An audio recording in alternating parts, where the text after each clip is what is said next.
Hi everyone, welcome to Masumi Academy. Learning today, leading tomorrow. We're back with another exciting lesson on daily English sentences with animation. Let's get started. I take a cart when I enter the supermarket. I take a cart when I enter the supermarket. I check my shopping list in the store. I check my shopping list in the store. I read the label before I buy the product. I read the label before I buy the product. I choose fresh fruit from the produce section. I choose fresh fruit from the produce section. I get milk and yogurt from the dairy section. I get milk and yogurt from the dairy section.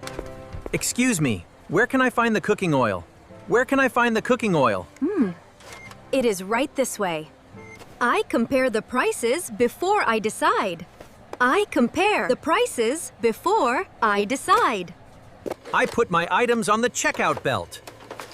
I put my items on the checkout belt. I pay for my shopping with my card. I pay for my shopping with my card. I carry my bags and walk out of the store. I carry my bags and walk out of the store. Thanks for watching this video. If you found it helpful, please like, subscribe, and leave your thoughts in the comments. See you in the next video.